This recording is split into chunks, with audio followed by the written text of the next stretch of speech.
Going through a separation, breakup, or divorce can be really painful, especially if there's a part of you that still loves that person. In this video, we're going to be talking about ways to detach and to let go. Let's talk about why you're still attached. There's a couple of reasons. There could be a trauma bond that you've established with this person, especially if you were in an unhealthy or toxic relationship where you're used to certain patterns going a certain way.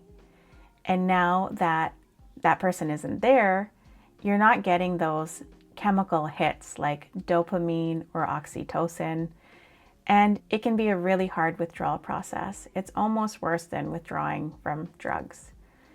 So we need to be mindful about this as we go through this process. You also have a shared history with this person and connections with this person. There's also familiarity there. You know this person. You know how they talk, they walk, their mannerisms, their emotional states.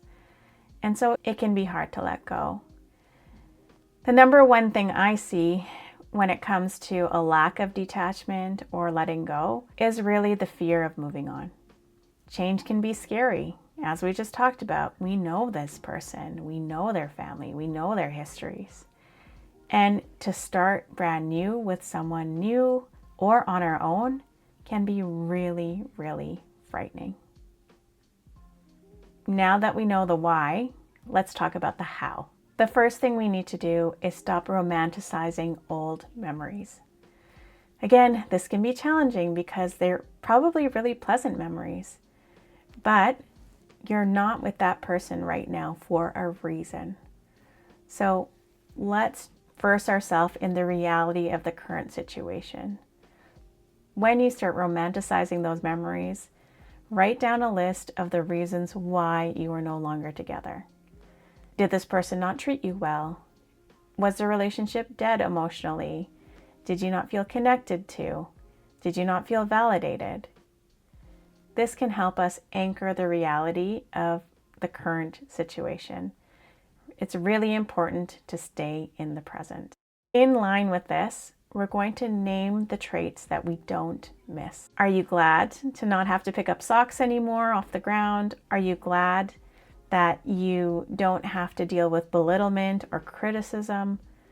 What are those traits that you don't miss and that you can do without from the other person? This is really important. We need to start creating new routines without them. So maybe you're used to going to the gym together or going to a coffee shop. Well, maybe it's time to switch gyms. Maybe it's time to check out new places to go to. Maybe it's time to reach out to your friends group to say, I need you to come with me to this new place.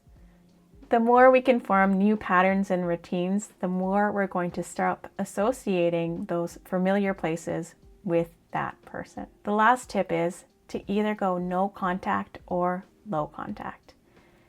If you have children involved or pets involved where you have to have contact, stick to just discussing the children or the pets. Don't talk about other things. Just stick to the point. If you have the ability to go no contact for a period of time, I would highly suggest that you do that. It is painful though. I've been there. It's really hard to do. But once you give yourself some space away from this person, it is really helpful for us to have time to reflect and think about what it is that we want and focus on our healing. We also have to remember that this is a grieving process and we can grieve the loss without that person. They don't need to be involved in that process. Even though you may want closure or you're seeking out some validation from that person, it's important to be able to manage those things with your support group versus your ex. We can also reframe our grief for growth. When we give ourselves the ability and time to grieve, that can be transformative in itself to help us gain new perspectives on the areas that we want to concentrate on for ourselves. Now that we've talked about ways to detach, we're going to talk about what to expect emotionally. As we go through this process, we can experience guilt, anger, shame, sadness, and loneliness. It's important that we learn how to give space to all of these emotions so that we can process them. And if you're interested in learning how to process your emotions, there's a link in the description with a course I developed all about that. It's also really important to realize that we're not perfect. We're going to have relapses, and that's okay. And when that does happen, we have to recognize that this is a process that's going to take some time, and the more that we can practice those detachment skills, the easier it's going to get. As we go through this emotional roller coaster, it's also very important to practice self-compassion. And I've created a video all about ways to practice self-compassion, which I'll link up here.